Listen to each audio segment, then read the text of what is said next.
Hello, नमस्कार। स्वागत है आप सभी का भूगोल की ऑनलाइन कक्षाओं में। और अपन यहाँ बात कर रहे हैं भौगोलिक विचारधाराएं और जो विधि तंत्र का अपना टॉपिक बुक है उसकी। और देखिए, अपन इस बुक के अंतर्गत जो अपना टॉपिक चल रहा है वो है कि अरब भूगोलवेताओं का भूगोल के विकास में क्या योगदान रहा। और इसके बारे में अपन ने काफ़ी बातें कल की थी। टॉपिक अपन ने कल शुरू किया था और आज अपन इनके योगदान की विस्तार से चर्चा करने वाले हैं। तो आपने जहाँ तक कल टॉपिक छोड़ा था वहाँ अब आप एक छोटा पॉइंट बना लीजिए कि अरब भूगोलवेताओं का भूगोल में योगदान। और फिर अपन इनका एक बार योगदान देखते हैं, किस किस सेक्टर में इनका क्या क्या योगदान रहा। और फिर उसके बाद में अपन देखेंगे कि कौन कौन से भूगोलवेता हुए जिन्होंने भूगोल के संदर्भ में क्या क्या काम है वो किया था। तो चलिए शुरुआत करते हैं टॉपिक की।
देखिए, अरब भूगोलवेताओं की अपन बात करते हैं कि इनका क्या क्या योगदान रहा है। और इसी कड़ी में अपन बात करेंगे सबसे पहले कि खगोल विज्ञान जो एस्ट्रोनॉमी है उसमें भूगोलवेताओं ने क्या क्या इन्होंने योगदान दिया है, क्या क्या इन्होंने कार्य किए हैं। तो देखिए, अरब भूगोलवेताओं का मानना भी यूनानी भूगोलवेताओं की तरह था। और इन सब का यही मानना था कि पृथ्वी है वो ब्रह्मांड के केंद्र में है। और जो संपूर्ण ब्रह्मांड में ग्रह है, सूर्य है, चंद्रमा है, ये तारे हैं, ये स्थित है। और पृथ्वी की जो स्थिति है वो इन सब के केंद्र में है। और पृथ्वी से अपन जैसे जैसे ब्रह्मांड में आगे बढ़ते हैं तो पृथ्वी के बाद में क्रमबद्ध रूप में चंद्रमा इसके सबसे नज़दीक है। फिर चंद्रमा के बाद में थोड़ा उससे दूर बुध ग्रह आ जाता है। बुध के बाद में शुक्र ग्रह, फिर सूर्य, फिर मंगल ग्रह, फिर बृहस्पति, और फिर इन्होंने शनि की स्थिति मानी थी। और अरब के जो ये भूगोलवेता थे इनका मानना था कि जो सूर्य ग्रहण है, चंद्र ग्रहण है, नक्षत्रों की गतियां हैं, ये सब जानकारियां जो एकत्र करने का कार्य है वो अरब के जो क्षेत्र है यहाँ से अच्छी तरह से सटीक किया जा सकता है। क्योंकि अरब का जो मरुस्थलीय क्षेत्र था वहाँ पर रात्रि के समय जो आकाश है वो एकदम साफ रहता था। तो ऐसी स्थिति में जो अरब भूगोलवेता थे इन्होंने यंत्रों और जो तकनीकी है इनकी जो इन्होंने खुद ईजाद की थी उनके द्वारा इन्होंने काफ़ी अन्वेषण किए। तो ये इनका खगोल विज्ञान में एक योगदान के रूप में देखा जाता है। तो उसको 2-3 लाइनों के रूप में आप सारांश लिख लीजिए इस बात का। लिखिए, अरब भूगोलवेता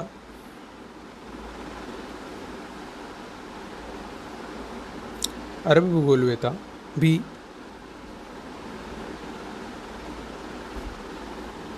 यूनानियों की तरह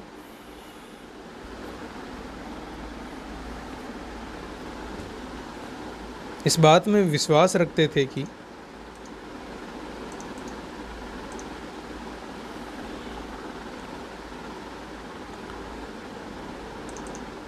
इस बात में विश्वास रखते थे कि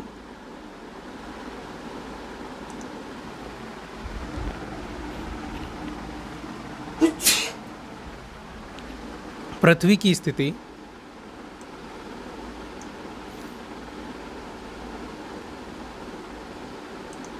ब्रह्मांड के केंद्र में है,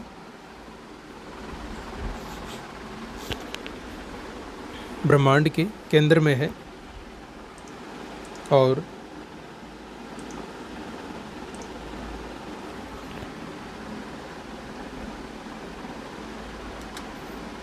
अन्य सभी ग्रह, उपग्रह और सूर्य इसके चारों ओर स्थित है।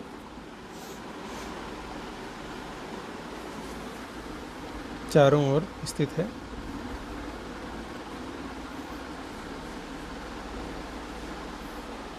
और इन्होंने पृथ्वी के सबसे निकट चंद्रमा को माना और उसके बाद क्रमबद्ध रूप में बुध, शुक्र, सूर्य, मंगल, बृहस्पति और शनि की स्थिति मानी।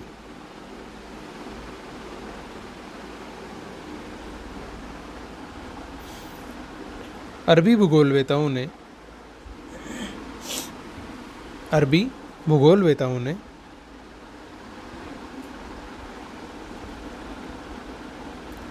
अनेक यंत्रों का उपयोग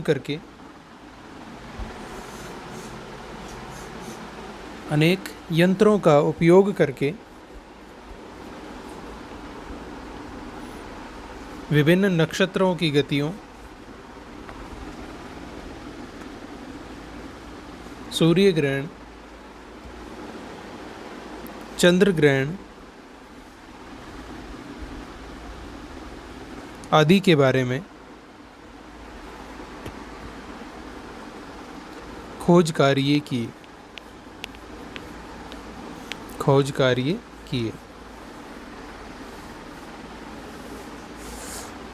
तो ये खगोल में इनका योगदान है।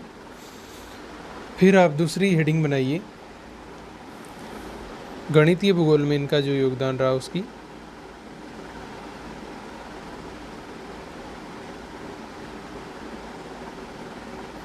तो दूसरी हेडिंग बनाइए आप गणितीय भूगोल की।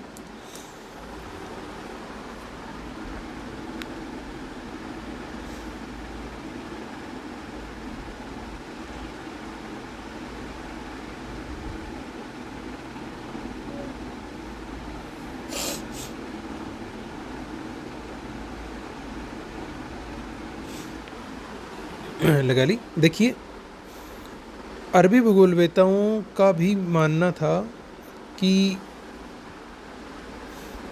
जो गणितीय विधियां हैं इनका भूगोल में काफ़ी योगदान रहता है। और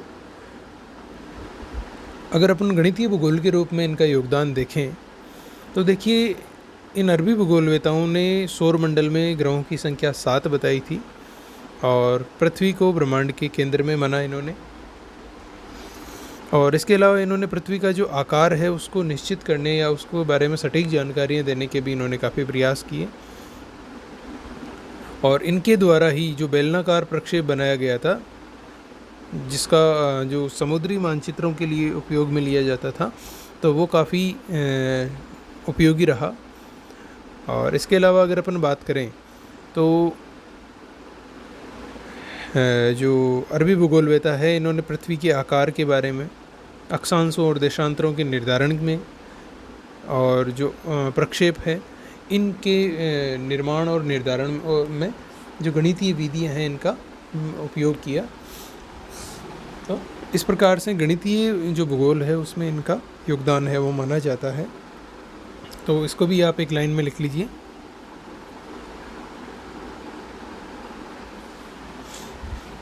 अरबी भूगोलवेताओं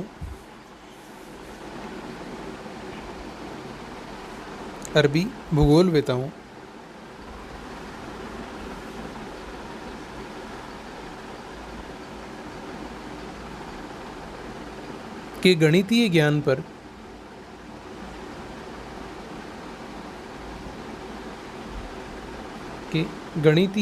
पर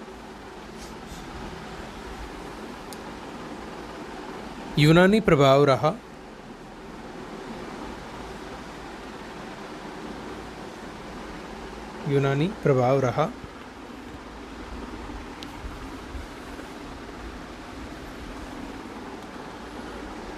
अरबी भूगोलवेताओं ने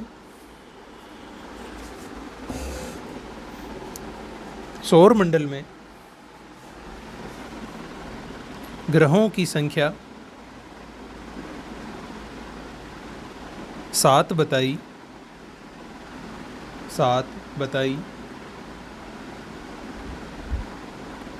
और पृथ्वी को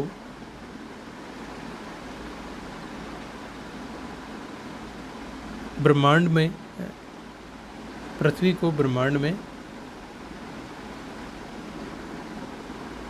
केंद्रीय स्थान पर माना।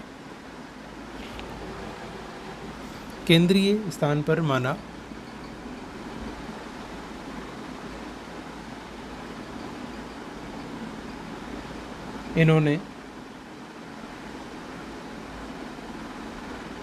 पृथ्वी के आकार और अक्षांशों तथा देशांतरों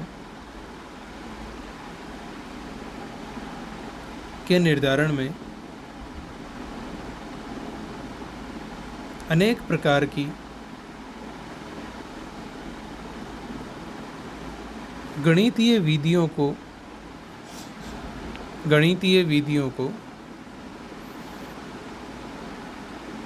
उपयोग में लिया और इनके द्वारा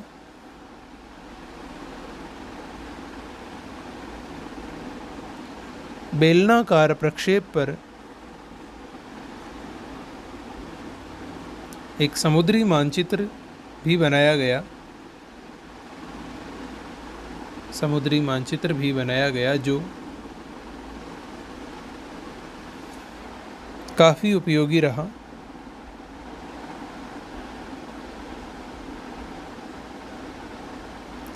इसके अलावा इन्होंने अपनी गणना संबंधी कार्यों में प्रक्षेपों का भी उपयोग किया।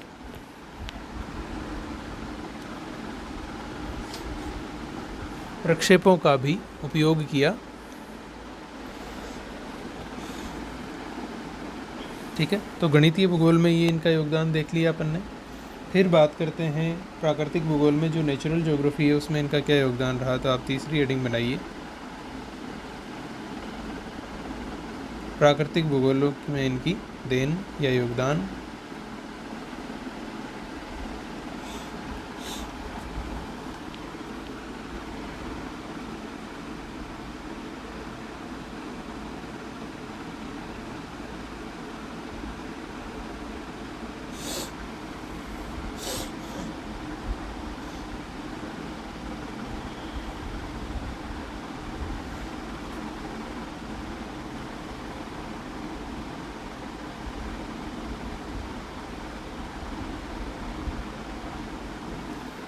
देखिए, प्राकृतिक भूगोल में अगर अपन बात करें इनके योगदान की, तो जो अरबी भूगोलवेता है, इन्होंने अनेक प्रकार के प्राकृतिक भूगोल से संबंधित जो तथ्य हैं उनकी खोज की, उनका पता लगाया और उनके बारे में इन्होंने जानकारियाँ दी। देखिए, इनका मानना था कि जो पृथ्वी का धरातल जो ऊंचावत स्वरूप है, इसका निर्माण है वो अपरदन कार्यों के द्वारा, निक्षेपण कार्यों के द्वारा और जो पृथ्वी की गतियाँ हैं इनके द्वारा हुआ है। और इसके अलावा एक भूगोलवेता थे अल फरगानी, जिन्होंने पर्वत निर्माण की जो प्रक्रिया है उसके बारे में भी अपना स्पष्टीकरण दिया था। और इसके अलावा जो अरबी भूगोलवेता थे, इनका मानना था कि जो उपजाऊ मिट्टी है उसका निर्माण है वो जीव जंतुओं और वनस्पति की जो सड़ने गलने की जो क्रिया होती है इससे होता है। और इन सब के अतिरिक्त इनका मानना था कि जो नदियां हैं वो चट्टानों को काट कर अपने साथ लाती है और उनसे निरंतर जो अपघर्षण होता रहता है उससे चट्टानों का चूर्ण बनता है और वो अवसाद के रूप में फिर जमा होते रहता है। इसके अलावा इन्होंने ज्वार भाटा के बारे में भी कुछ अपनी जानकारियाँ वो साझा की। और इसके इन सब के अतिरिक्त जो अरबी भूगोलवेता है थे अल मसूदी, इन्होंने बताया कि जो समुद्री जल है उसमें अनेक प्रकार के रंग पाए जाते हैं और वो जो रंग है वो उसमें पाए जाने वाले लवणों की मात्रा और जो वनस्पति के प्रकार है उनके कारण देखने को मिलते हैं। तो ये इनका प्राकृतिक भूगोल में कुछ योगदान है वो माना जाता है। तो इसको बस 2 लाइन के रूप में आप लिख लीजिए।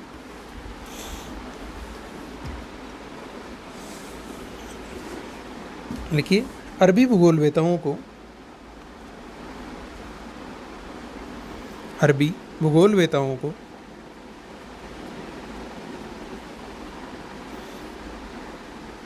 प्राकृतिक भूगोल के बारे में भी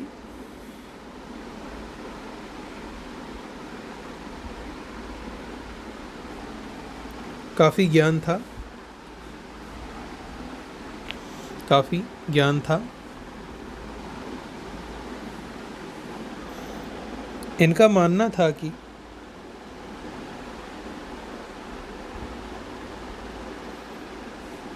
पृथ्वी तल का जो स्वरूप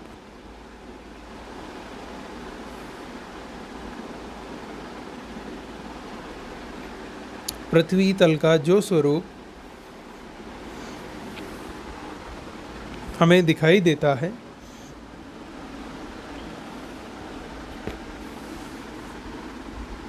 उसका निर्माण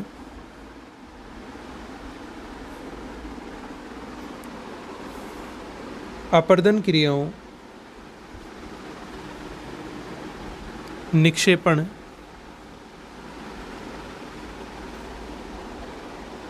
और भूमि की गति या गतियों से हुआ है।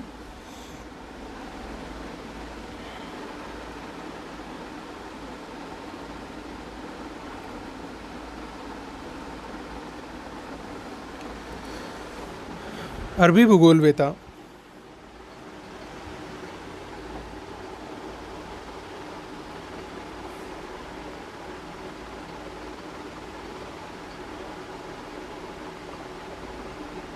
अल फरगानी ने बताया कि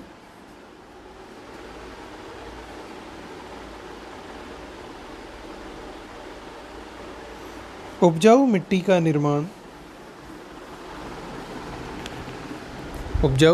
निर्माण जीव जंतुओं और पेड़ पौधों के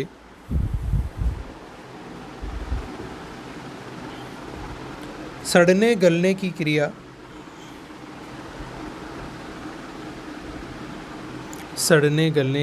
के कारण होता है।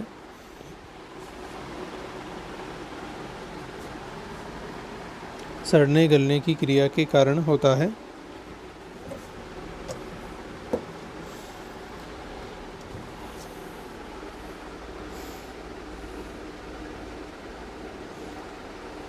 साथ ही अरबी भूगोलवेताओं ने ज्वार भाटा और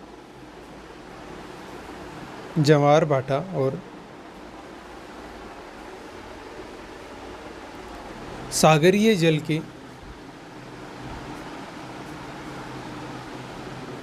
विभिन्न रंगों के बारे में भी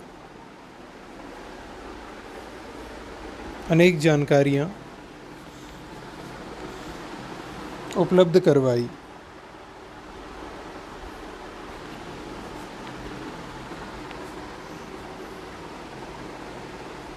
और अंतिम नंबर 4 है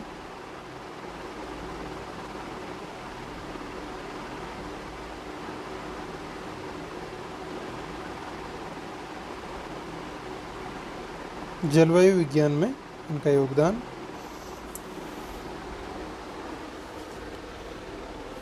देखिए, जलवायु विज्ञान के बारे में अगर बात करें तो अरबी भूगोलवेत्ता जो अल बरूनी हुए, इन्होंने जानकारी दी कि भारत का जो क्षेत्र है, यहाँ पर जो वर्षा होती है उसका प्रकार है वो मानसूनी प्रकार का है, और भारत की जो कृषि है वो पूर्णतया इस मानसून पर ही निर्भर रहती है। और इसके अलावा अल बरूनी ने भारत में जो मौसम देखे उनका भी इन्होंने वर्णन किया और इसके बारे में इन्होंने जानकारियाँ दी। इसके अलावा जो इब्न बतूता थे, इन्होंने अनेक देशों की यात्राएं की और उन अनेक देशों में जो जलवायु दशाएं इन्होंने देखी, जो विभिन्नताएं इन्होंने देखी, उनका जो फ़र्क इन्होंने महसूस किया उसके बारे में इन्होंने बताया। और इन्होंने जानकारी दी कि जो भूमध्य रेखीय जो क्षेत्र है, यहाँ की जलवायु है वो अन्य क्षेत्रों की तुलना में गर्म होती है, लेकिन उसमें आर्द्रता की मात्रा भी अधिक होती है। और जो उष्णकटिबंधीय जो जलवायु है, जो मुख्य रूप से भारत, फारस और अरब के देशों में देखने को मिलती है, इसमें जो गर्मी है वो अपेक्षाकृत ज़्यादा पड़ती है। और इसके अलावा जो वर्षा जिन जिन क्षेत्रों में जिस जिस प्रकार से वर्षा होती है, तो वर्षा होने के पीछे जो उत्तरदायी कारण रहते हैं उनके बारे में भी इन्होंने जानकारियाँ दी। तो लिख लीजिए आप इसको।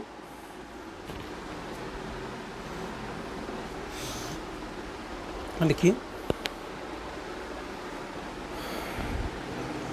अरबी भूगोलवेताओं का जलवायु विज्ञान के बारे में भी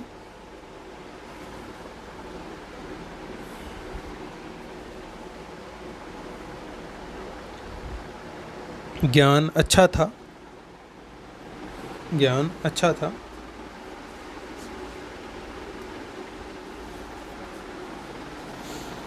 अरबी भूगोलवेत्ता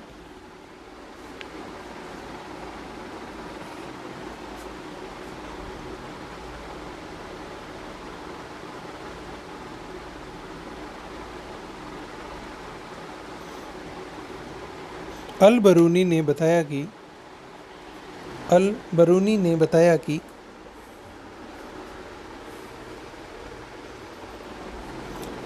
भारतीय क्षेत्र में जो वर्षा होती है उसका प्रकार मानसूनी है,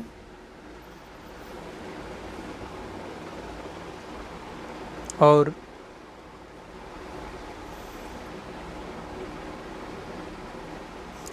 इस मानसूनी वर्षा का प्रभाव भारत की भूमि की कृषि पर भी दिखाई देता है।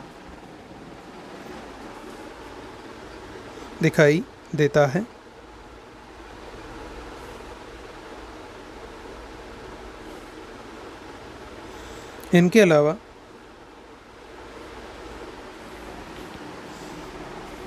अरबी भूगोलवेत्ता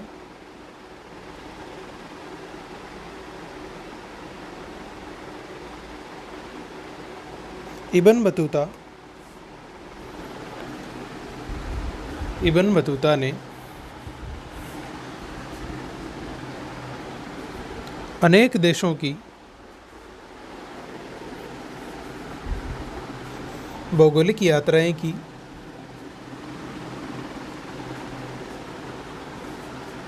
और उन क्षेत्रों के जलवायु संबंधी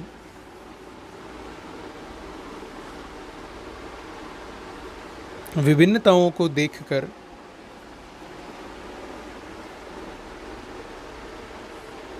इन्होंने बताया कि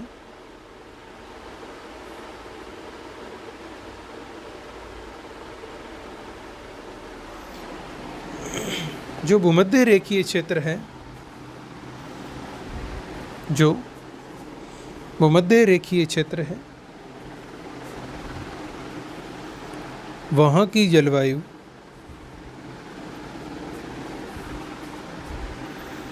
अत्यधिक गर्म रहती है, अत्यधिक गर्म रहती है और यहाँ पर नमी की मात्रा भी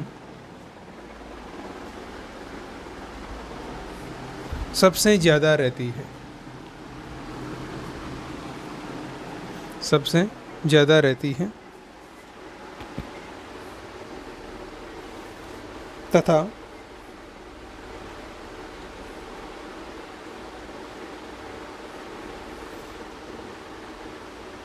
उष्णकटिबंधीय क्षेत्रों में स्थित भारत, अरब और फारस जैसे स्थानों पर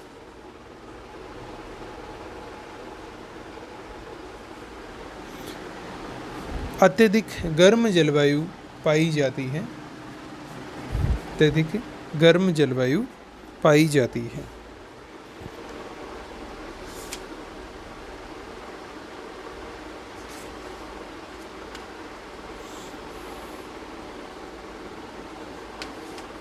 ठीक है, एक और देख लीजिए, प्रादेशिक भूगोल में भी इनका योगदान रहा था, तो उसके बारे में भी अपन बात कर लेते हैं।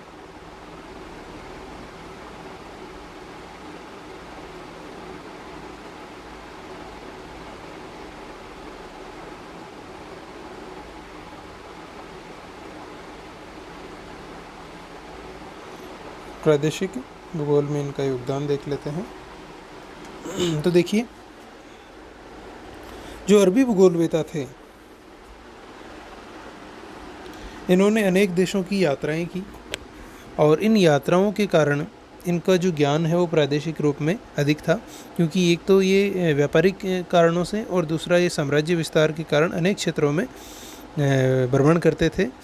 और मुख्य रूप से इन्होंने अरब प्रायद्वीप, भारत है, अफ़गानिस्तान है, मध्य एशिया है, चीन है, म्यांमार है आदि देशों की इन्होंने यात्राएं की, जिनमें कई यात्राओं इन्होंने व्यापारिक उद्देश्यों से की, तो कई इन्होंने मुस्लिम जो धर्म प्रचार का कार्य था उसके लिए इन्होंने की। और इन्होंने खलीफाओं के संरक्षण में रहते हुए अनेक प्रकार के ग्रंथों की रचना भी की, और उन रचनाओं में इन्होंने जो भ्रमण कार्य किए और उनमें जो इनको जानकारियाँ और जो ज्ञान प्राप्त हुआ उसके बारे में इन्होंने उल्लेख भी किया। तो इस प्रकार से जिन जिन क्षेत्रों का इन्होंने भ्रमण किया, वहाँ का जो प्रादेशिक वहाँ की जो प्रादेशिक जानकारियाँ हैं उनको इन्होंने अपने ग्रंथों में स्थान दिया। तो एक लाइन लिख लीजिए, अरबी भूगोलवेताओं ने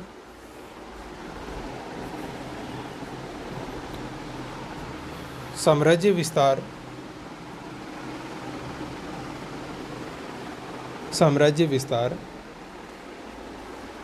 धर्म प्रचार और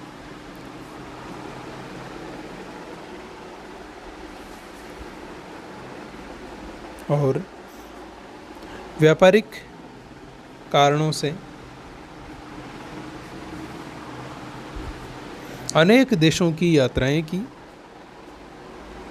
जैसे अरब प्रायद्वीप, भारत, म्यांमार, चीन, अफ़गानिस्तान, मध्य एशिया आदि।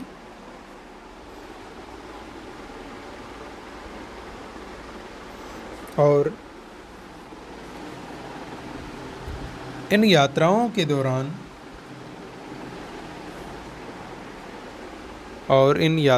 दौरान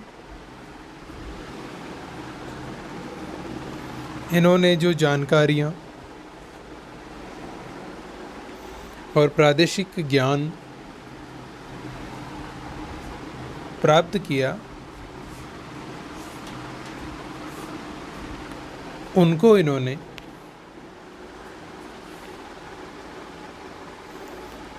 अपने ग्रंथों में स्थान दिया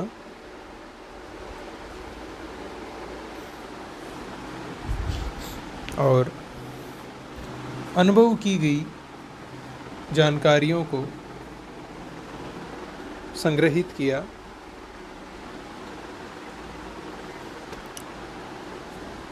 जिनको आज हम प्रादेशिक भूगोल में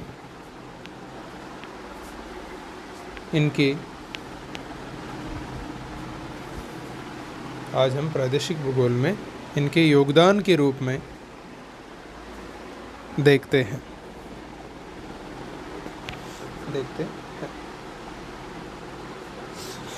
और अब आप नेक्स्ट हेडिंग लगा लीजिए, प्रमुख अरबी भूगोलवेताओं का भूगोल में योगदान। तो प्रमुख अरबी भूगोलवेता, और अब इसके बारे में अपन चर्चा वो कल करेंगे, एक एक विद्वान की बात करेंगे, उनका क्या क्या योगदान रहा। जैसे अपन ने रोमन विद्वानों का देखा, यूनानियों का देखा, वैसे ही उसी रूप में अपन अरबियों का भी योगदान है वो विस्तार से देखेंगे। तो आज के लिए इतना ही, कल फिर मिलते हैं इन आगे के बिंदुओं के साथ और इन बिंदुओं को विस्तार से देखेंगे। तो धन्यवाद आप सभी का, कल फिर मिलते हैं। तब तक आप अपनी तैयारी करें और अपनी सेहत का ध्यान रखें।